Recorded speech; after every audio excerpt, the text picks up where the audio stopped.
మిగులు వ్యాపించిన పరలోక తండ్రి, నీ శ్రేష్టమైన ఘనమైన పవిత్రమైన నామానికి వందనాలు స్తోత్రాలు చెల్లించుకుంటున్నాం. అవును దేవా తండ్రి, మీ ఆత్మలో తృప్తిపరచబడని వాక్యముతో నింపుకునే భాగ్యం ఇచ్చినందుకు వందనాలు స్తోత్రాలు దేవా. ఇంతవరకు దేవా తండ్రి కీర్తన ద్వారా, స్తుతి ఆరాధన ద్వారా, ప్రార్థన ద్వారా యేసయ్యా మా మధ్యన మీరు నివాసము చేసి మమ్మల్ని నడిపించినందుకే వందనాలు దేవా తండ్రి. ఇదిగో ప్రభా, కొద్ది సమయం దేవా తండ్రి ప్రభా, వాక్యాన్ని ధ్యానం చేయుచుండగా పరిశుద్ధాత్మ దేవుడా నాతో మాతో అందరితో మీరు మాట్లాడమని, యేసయ్యా నాకు మాకు ఎట్టి ఆహారం అయితే అవసరమో, దేని చేత మేము దీవించబడగలము, దేని చేత మేము ఆశీర్వదించబడగలము, దేని చేత మా యొక్క జీవితాలు సరిదిద్దుకోగలము ప్రభా, ఆ వాక్యము చేత మమ్మల్ని అందరినీ దర్శించమని, నీ ఆత్మతో నింపమని ప్రభువుని యేసు నామమున పెట్టి వేడుకొచ్చున్న పరమ తండ్రి. మన తండ్రిని దేవుని నుండి, ప్రభువుని యేసుక్రీస్తు నుండి, పరిశుద్ధాత్మ నామములో కృప, కనికరము, సమాధానము, ప్రేమ దేవదేవుడు మనందరి పట్ల సమృద్ధిగా కుమ్మరించును గాక. ఈనాటి వాక్య ధ్యానం నిమిత్తము అపొస్తలులు అయిన పౌలు అపొస్తలుల కార్యం రాసిన పత్రికలో చూద్దామండి. అపొస్తలుల కార్యాలు 8వ అధ్యాయం. మనం కొన్ని వారాల నుంచి ఆదిమ సంఘం ఏ విధమైనటువంటి సంఘ అభివృద్ధి కొరకు చర్యలు తీసుకుంది, వాళ్ళు ఏ విధంగా సంఘం కొరకు పరిచర్య చేశారు, దానిలోని భాగంగా అపొస్తలుల కార్యములు 8వ అధ్యాయము 1 నుండి 24 వచనాలు 4 అంశాలుగా చేసి క్లుప్తంగానే మీకు సందేశాన్ని అందిస్తాను. తీసిన వాళ్ళు చదవండి. మొదటి 4 వచనాలు. ఆ కాలమందు యెరూషలేములోని సంఘమునకు గొప్ప హింస కలిగినందున అపోస్తలులు తప్ప అందరూ యోదయ సమరయ దేశములయందు చెదిరిపోయిరి. భక్తిగల మనుషులు స్తెఫనును సమాధి చేసి అతని గూర్చి బహుగా ప్రలాపించిరి. పౌలైతే ఇంటింటా చొచ్చి పురుషులను స్త్రీలను ఈడ్చుకుని పోయి చెరసాల్లో వేయించి సంఘమును ఏం చేస్తున్నాడంటమ్మా? పాడు చేయుచున్నాడు. This is the first part. ఆ కాలమందు అమ్మా, ఏ కాలం అది? శీతాకాలం, వర్షాకాలం కాదురు తల్లి. ఆ కాలం అంటే సంఘము బహు విస్తరించబడే కాలం. పరిశుద్ధాత్ముని యొక్క సహవాసము, పరిశుద్ధాత్ముని యొక్క నడిపింపు, నింపుదల సంఘం మీద బహు వేగముగా జరుగుచున్నది. అనేక మంది స్వస్థతలు పడుతున్నారు. ఇంటింటా ప్రార్థనలు జరుగుతున్నాయి.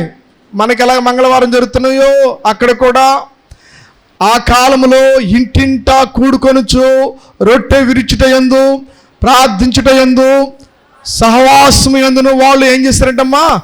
ఎడతెగక ఉన్నారు.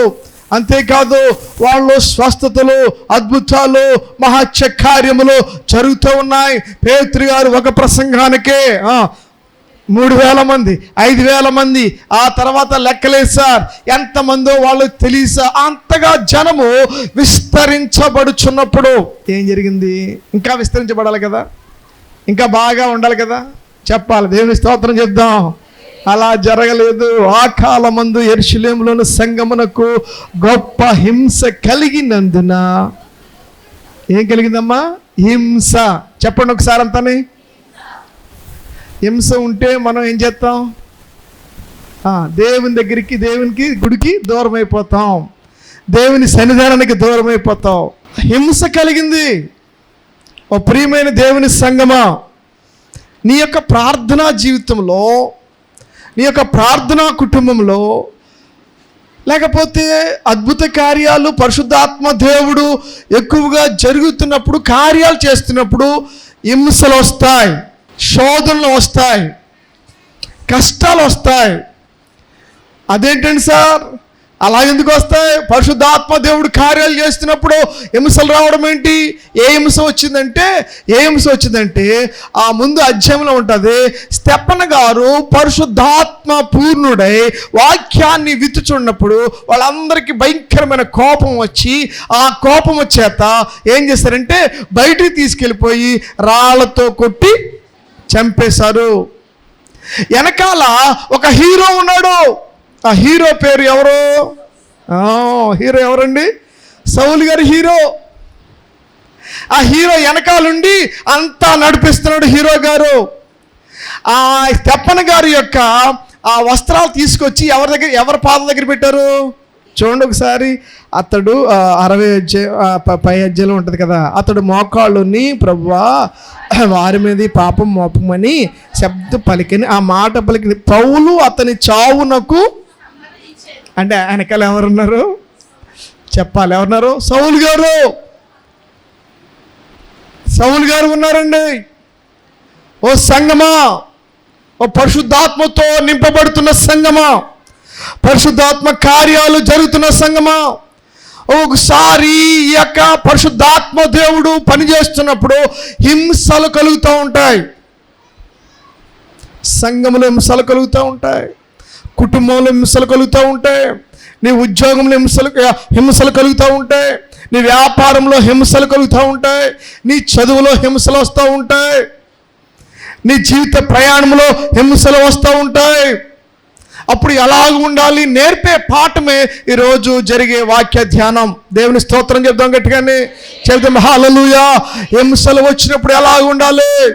నిన్ను గని పిలచిన దేవుడు విడాచిపోతాడా? దేవుడిని పిలుచుకున్నాడు, దేవుడిని ఏర్పాటు చేసుకున్నాడు, దేవుడు ఒక ప్రత్యేకమైన ప్రణాళికలో నింపుతూ ఉన్నాడు. సంగమా, ఇటువంటి సమయంలో హింసాలత శోధన కష్టము వచ్చిందంటే దాని వెనకాల ఒక ప్రణాళిక ఉంది. గట్టిగా ఆమెను చేద్దాం గట్టిగానే. ఏంటి సార్ ప్రణాళిక ఏంటి? హింసించబడడం ప్రణాళిక, శోధించబడడం ప్రణాళిక, కష్టం రావడం ప్రణాళిక, నష్టాలు కలగడం ప్రణాళిక. ఎస్ కరెక్టే. వాళ్ళకి ఎప్పుడైతే హింస వచ్చిందో వాళ్ళు ఏమయ్యారంట చూడండి. వాళ్ళు అపోస్తులు తప్ప అందరూ యోదయ సమరయ దేశముల యందు ఎక్కడ చెదిరిపోయారు చెప్పండి ఒకసారి చెప్పాలి. ఎక్కడ చెదిరిపోయారు? యోదయ సమరయ. ఈ యోదయ సమరయకి దేశం చెదిరిపోవడం ఏంటి, వెళ్ళిపోవడం ఏంటి? వెనకాలగా వాగ్దానం ఉంది. అపోస్తుల కార్యం 1 అధ్యాయం 8 వచనం.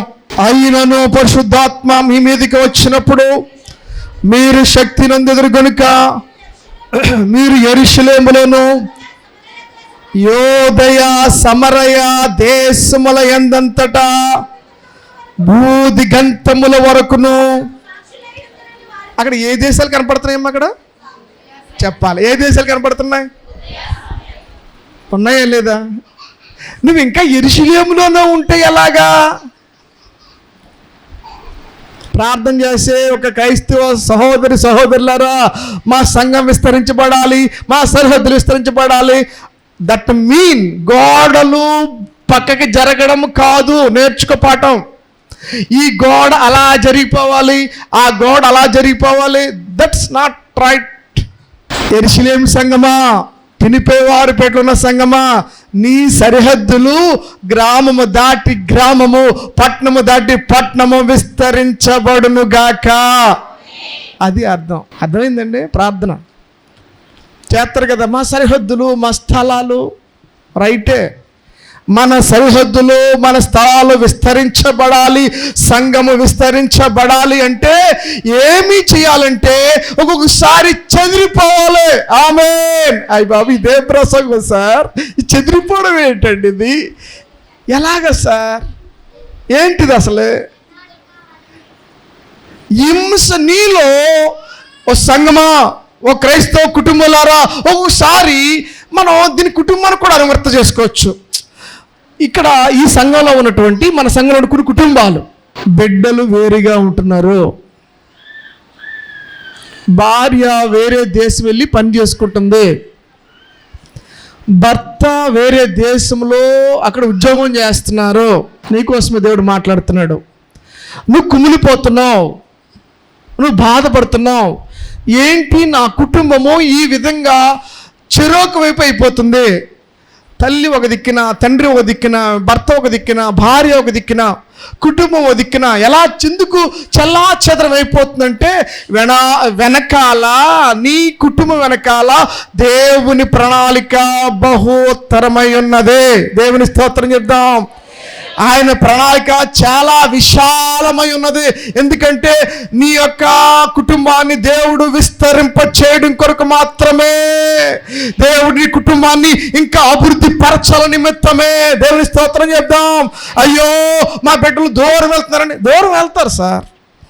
అయ్యో మా భర్త దూర ప్రయాణం చేస్తారండి, దూర ప్రయాణం చేస్తారు సార్. అయ్యో నా భార్య ఎక్కడో ఉద్యోగం చేసుకుంటుంది, అవును సార్. నా భర్త ఎక్కడో సరిహద్దులో ఉన్న, అవునమ్మా. నా బిడ్డలు ఎక్కడో చదువుకోవడానికి సరిహద్దులు దాటేసి వెళ్ళిపోయి, రైట్, కరెక్టే. ఇదంతా దేవుని ప్రణాళికను గుర్తించగలిగితే దేవుడు నీ కుటుంబాన్ని ఆశీర్వదించును గాక. దేవుని స్తోత్రం చేద్దామండి. చేద్దాం హల్లెలూయా, చేద్దాం హల్లెలూయా. దేవుడు సంఘపు సరిహద్దులను విశాలపరచును గాక. వెనకాల ఒక మహత్తరమైనటువంటి ప్రణాళిక ఉన్నప్పుడు, ఎందుకంటే యోదయ సమరయ దేశాల్లో దేవుని సువార్త ప్రకటించబడాలి. యెరూషలేం మాత్రమే కాదు, యెరూషలేం అంతా నిండిపోతుంది. మరి సమరయ ఎవరు వెళ్తారు? భూ దిగంతముల వరకు ఎవరు వెళ్తారు? ఈ సువార్త ఇక్కడ ఉంటే వాళ్ళకి ఎలా తెలుస్తుంది అని చెప్పేసి దేవుడు ఒక హింస, స్టెఫను గారి యొక్క ప్రాణం పోగొట్టేసుకున్నాడు. రెండో పాటలోకి వెళ్ళిపోదాం. రెండో పాటకు వచ్చినప్పటికీ అపోస్తులు తప్పించి ఎవరు వెళ్ళారండి? చూద్దాం ఒకసారి. అపోస్తులు తప్పించి కాబట్టి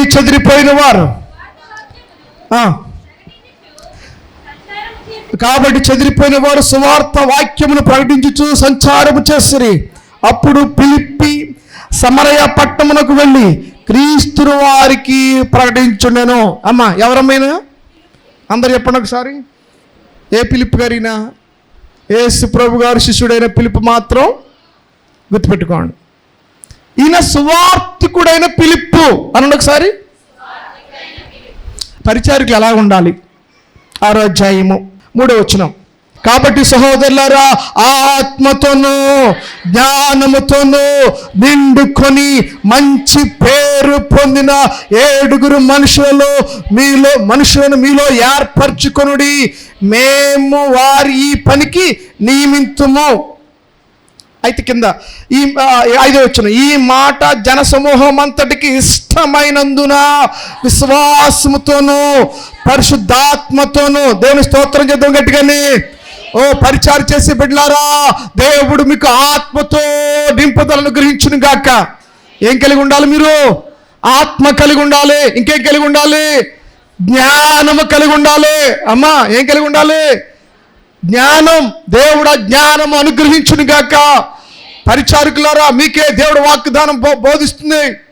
ఈ మధ్యాహ్న సమయంలో ఎవరైతే దేవుని పరిచర్య చేస్తున్నారో, నువ్వు డ్రమ్ కొట్టు, లేకపోతే చైర్ వెయ్యి, లేకపోతే మౌత్ బిగించు, లేకపోతే ఇంకోటి అంత పరిచర్యలోకి వస్తుంది సార్.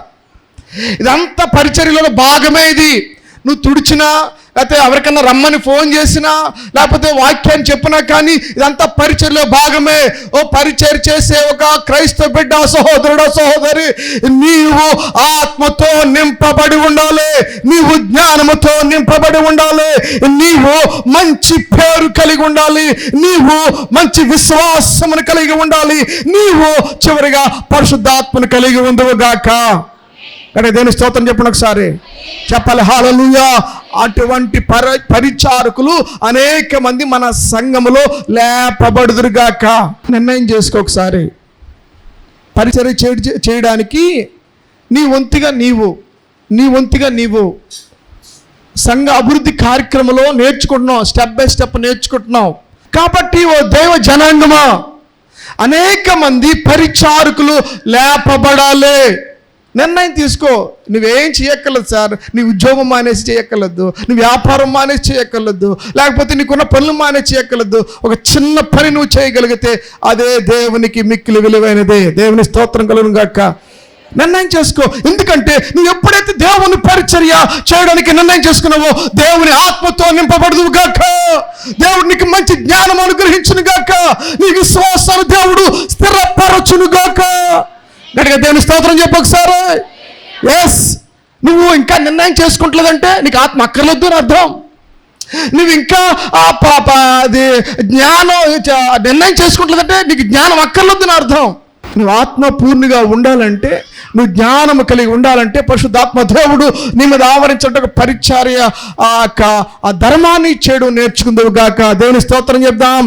రైటే, నా భాగం అది కాదు, కానీ సమయం వచ్చింది కాబట్టి, అవసరం కాబట్టి ఎత్తి చూపించాను మీకు. రైట్, ఎంతమందిని ఎన్నుకున్నారండి చెప్పాలి. ఎంతమందిని ఎన్నుకున్నారు? 7 చెప్పాలి. ఎంతమంది అండి? 7. 7లో ఫస్ట్ ప్లేస్ ఎవరిది? స్టెఫన్. సెకండ్ ప్లేస్ ఎవరిది చెప్పాలి. సెకండ్ ప్లేస్ ఎవరిది? స్టెఫన్ ఏమైపోయాడు? సెకండ్ ప్లేస్లో ఏమైపోవాలి? ఫిలిప్ గారు. మాట్లాడరేంటండి, పరిచారకుల పని అలాగే ఉంటుంది. మరి షూట్ చేస్తారు. ఎలాగా? హలో, షూట్ చేస్తారు నిన్ను. జాగ్రత్త. ఎలాగా? మాటల ద్వారా. దేవుని స్తోత్రం. ఎవడొకసారి ఎలా చేస్తారు తెలుసా? షూట్ చేస్తారు నిన్ను.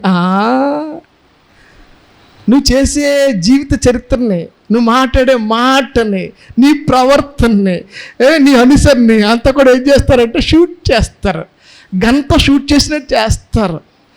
నువ్వు చేసే పని షూట్ చేస్తారు. నువ్వు మాట్లాడే మాటను షూట్ చేస్తారు. ఇక్కడ ఏం జరిగిందంటే స్టెఫన్ చనిపోయాడండి. ఇప్పుడు నెక్స్ట్ ప్లేస్ ఎవరిది? నెక్స్ట్ ప్లేస్ ఫిలిప్ గారిది. ఇప్పుడు ఫిలిప్ గారు ఏం చేయాలి? బాబు, ఈ పరిచర్యకి చెప్పండి, ఈ పరిచర్యకి, ఈ పరిచారక వృత్తికి ఇక దండం, ఈ సంఘానికి మీకు ఒక దండం. నా పని మేము చేసుకుంటాం. అవును, వదిలేండి పాస్టర్ గారు అనరండి. అనరమ్మా, మమ్మల్ని సుఖంగా బ్రతకనివ్వండి. ఎందుకండి ఈ కష్టాలు మాకు? ఎందుకండి వాళ్ళ చేత వీళ్ళ చేత మాటలు ఎందుకు అనిపించుకోవాలి? నాకేమైనా ఏమొచ్చింది మాకు ఇది? దేవునికి స్తోత్రం కలుగును గాక. ఫిలిప్ గారు ఆయనకి ఎంతమంది బిడ్డలు? అపొస్తలుల కార్యం 21 అధ్యాయం తిండి ఒకసారి. 21 అధ్యాయం 8వ వచనం. మరునాడు మేము బయలుదేరి కైసరికి వచ్చి 7 ఒకడు స్వార్థికుడైన ఫిలిప్పు ఇంట ప్రవేశించి అతని యొద్ద ఉంటిమి. కందికలుగా ఉన్న 4 కుమార్తెలు అతనికి ఉండిరి, వారు ప్రవచించువారు. దేవుని స్తోత్రం చెప్దాం గట్టిగాని. చెప్పాలి హల్లెలూయా. చెప్పాలి హల్లెలూయా. ఏమన్నారమ్మా? ఫిలిప్ గారి కుమార్తెలు ఎంతమంది?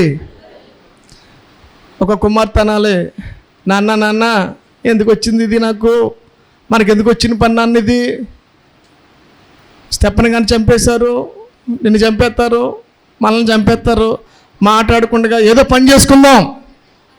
ఈ సువార్త వద్దు, ఈ చర్చి వద్దు, ఈ దేవుడు వద్దు, మన పని మనం చేసుకుందాం. ఇదిగో అక్క ఈ పని చేస్తుంది, చెల్లి ఈ పని చేస్తుంది, 3వ అక్క ఈ పని చేస్తుంది, 4వ చిన్న చెల్లి ఈ పని చేస్తుంది. 4 పని చేసుకుందాం. మనం 4 పని చేసుకుని చక్కగా మన కుటుంబాన్ని పోషించుకుందాం. అయ్యో, యెరూషలేము నుంచి వచ్చేసాం కదా, ఇక్కడ ఎవరు మనం చూడరు, ఇక్కడ యూదులు ఎవరు లేరు, దేవుని తెలిసిన వాళ్ళు ఎవరు లేరు, మన పని ఏదో మనం చేసుకుందాం అని అన్నారా? మాట్లాడాలి. అమ్మ అన్నారమ్మా? చెప్పరేంట్రా? అలాగ అనలేదమ్మా. యెహోషువ అంటాడు, నేను నా ఇంటి వారిని. మీరు ఎవరిని సేవిస్తారో సేవించండి, మీరు ఎవరిని సేవిస్తారో సేవించండి, కానీ నేను నా ఇంటి వారందరూ ఎవరిని సేవిస్తాం? యెహోవానే సేవిస్తాం. ఇప్పుడు ఫిలిప్ గారికి వాళ్ళ కుమార్తెలు అంటున్నారు, దేవుని స్తోత్రం కలుగును గాక, అయ్యా ఈ పరిచర్య మనం మానొద్దు. ఆమేన్ చెప్పాలి హల్లెలూయా. ఇందాక కీర్తన ఆ ధ్యానాల్లో వినుంటారు మీరు. మన బిడ్డలు ఎక్కడుండాలి చెప్పాలి. మన బిడ్డలు ఎక్కడున్నారు కదా? మన యవనస్తులు ఎక్కడుండాలి చెప్పాలమ్మా. మన యవనస్తులు ఎక్కడుండాలి? మన చంటి బిడ్డలు ఎక్కడుండాలి? ఏది ఎక్కడా? క్రిస్మస్కి శ్రేష్ఠులకి, మహాసభలకి, ఫంక్షన్లకి జనజమ వచ్చేస్తారండి. అక్కడ వరకైనా వారి భక్తి, అక్కడ వరకైనా ఆదివారం వాళ్ళకి అక్కర్లొద్దా, దేవుని వాక్యము వాళ్ళకి అక్కర్లొద్దా? ఓ ప్రియమని తల్లి తండ్రి, దేవుడు ఈ మధ్యాహ్న సమయంలో నీ బిడ్డల కోసం కీర్తనతో మాట్లాడాడు, మళ్ళీ ఇప్పుడు మాట్లాడుతున్నాడు. నీ కుమార్తెలు నీ కుమారులు పాట పాడేవాళ్ళు ఒకరుగా ఉండొద్దా? నీ కుమారులు నీ కుమార్తెలు పరిచర్య చేసేవాళ్ళు ఒకరుగా ఉండొద్దా? నీ కుమారులు నీ కుమార్తెలు వాక్య పరిచర్య అందించడంలో దేవుని సేవకునికి మరి ఒక్కరుగా ఉండొద్దా?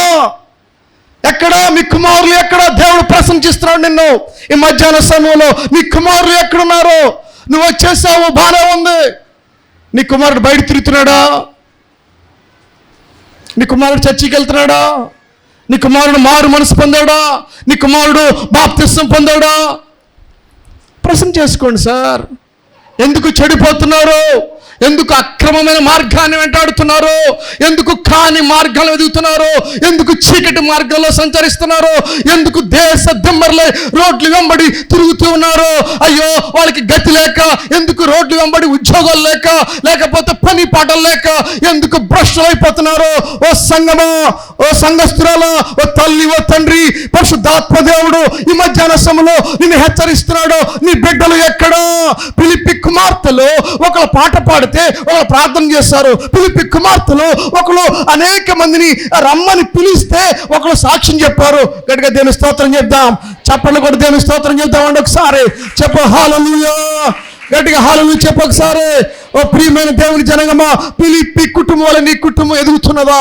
అడుగుతుంది క్వశ్చన్. నా మాట వింటలేదండి మా బిడ్డ. మొక్కే వంగనది మురానే వంగున, బాలుడు నడవలసిన త్రోవను వానికి నేర్పము, పెద్దవాడైనప్పుడు దాని నుండి తొలగిపోడు. నీ బాల్య దినములో నీ సృష్టికర్త నువ్వు స్మరణ తెచ్చుకొనము. నీ భోజనం బల్ల చుట్టూ నీ పిల్లలు ఒలివ మొక్కల వలె ఉంటారు. ఏది పై యొక్క వాగ్దానాలను ఎక్కడికి వెళ్ళిపోయినాయి? ఓ ప్రియమైన దేవుని జనగమా, మన బిడ్డల కొరకు ప్రార్థనలు చేసి మన బిడ్డలను ఆయన యొక్క సన్నిధానములో పెంచుకుందాము గాక. పెంచబడాలండి. ఆయన సన్నిధానంలో మన బిడ్డలు పెరగాలి. ఆయన సన్నిధానంలో మన బిడ్డలు ఒక పార్ట్ వాళ్ళు నిర్వర్తించాలి. ఆయన సన్నిధానంలో మన బిడ్డల యొక్క పాత్ర ఉండాలి. గట్టిగా దేవుని స్తోత్రం చేద్దామండి. ఫిలిప్పీ కుమార్తెలు ఎవరంటమ్మా? కన్యకలు ప్లస్ వాళ్ళు ఏం చేస్తారంటమ్మా? ఊరికి వచ్చేస్తాయి ప్రవచనాలు. ప్రార్థన జీవితం లేకుండా ప్రవచనం వస్తుందా? దేవునితో సంబంధం లేకుండా, దేవునితో సహవాసం లేకుండా ప్రవచనాలు వస్తాయా? దేవునితో అనుబంధం లేకుండా, దేవ దర్శనం లేకుండా, దేవునితో గడిపే సమయం లేకుండా ప్రవచనాలు వస్తాయా? కాదు కదా. వాళ్ళు ఫిలిప్పీ వారి కుటుంబము ఆ సమరయ గ్రామంలో ఒక మోడల్ ఫ్యామిలీ. దేవునికి స్తోత్రం కలుగును గాక. ఎలాగ సాక్ష్యం సార్? ఎలాగ మనం సాక్షులుగా వాడబడాలి? ఎలాగ సంఘం విస్తరించబడాలంటే నీ ఫ్యామిలీ ఎక్కడైతే ఉందో అక్కడ ఏమి రావాలంటే నీ బిడ్డలతో సహా దేవుని వాక్యము బయటకు రావాలి, దేవుని పాటలు బయటకు రావాలి, దేవుని ప్రార్థన బయటకు రావాలి. దేవుని యొక్క ప్రభావము ఆ గృహంలోంచి ఎప్పుడైతే బయటకు వస్తుందో దాన్ని చూసి ఫిలిప్పీ కుటుంబానికి ఒక్కొక్కరు వస్తున్నారు. ఏంటి పాటలు, ఏంటి ప్రార్థన, ఏం జరుగుతుంది అంటే అందరూ వచ్చిన తర్వాత ఫిలిప్ గారు పని చేస్తారండి. చదువుదాం. ఫిలిప్ గారు ఏం చేస్తారు? ఆ జన సమూహమును విని సూచక క్రియలు చూచినందున అతడు చెప్పిన మాటల యందు ఏక మనసుతో లక్ష్యముంచరే. దేవునికి స్తోత్రం. వచ్చిన నీవు నేను దేవుని మాట మీద లక్ష్యముంచుదుము గాక. ఇక్కడ ఆదివారం వచ్చావు, మంగళవారం వస్తున్నావు, శనివారం వస్తున్నావు, శుక్రవారం వస్తున్నావు, ఒక సమయాన్ని హెచ్చించావు, సమయాన్ని దేవుని దగ్గర పెడుతున్నావు. అయితే నువ్వు దేవుని మాట మీద లక్ష్యముంచుదువు గాక. వాక్యం ఏం చెప్పబడుతుంది ఈ ఆదివార కాలంలో?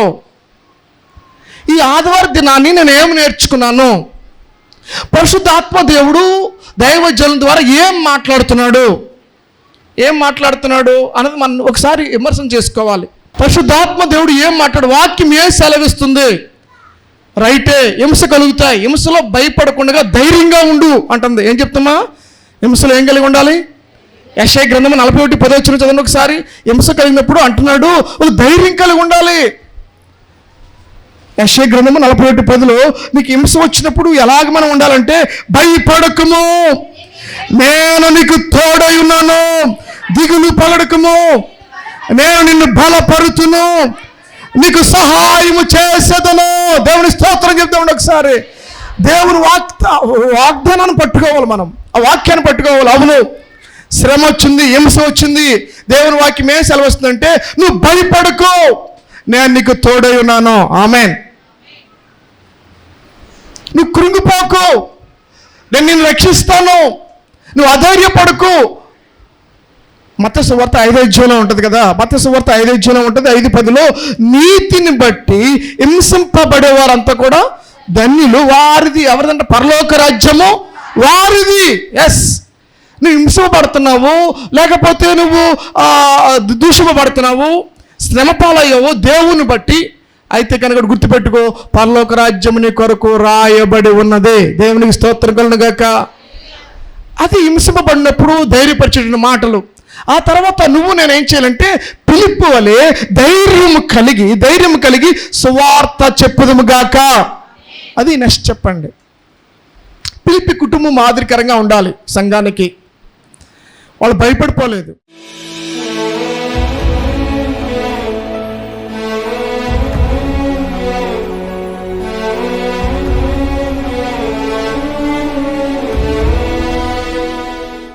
మిక్కులుగా ప్రేక్షణ పల్లవు తండ్రి, ఈ మధ్యాహ్న సమయంలో ప్రభా దేవ తండ్రి, ప్రభా సమరయ దేశంలో పిలుపు గారు చేసిన సేవ పరిచర్యను దేవ తండ్రి స్తోత్రం. ప్రభా నాతో మాతో బహు స్పష్టంగా మాట్లాడావు.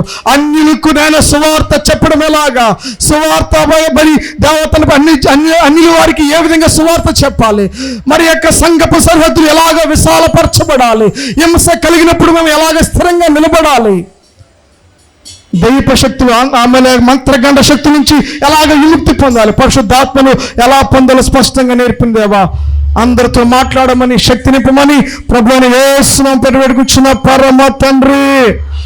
ఆమేన్.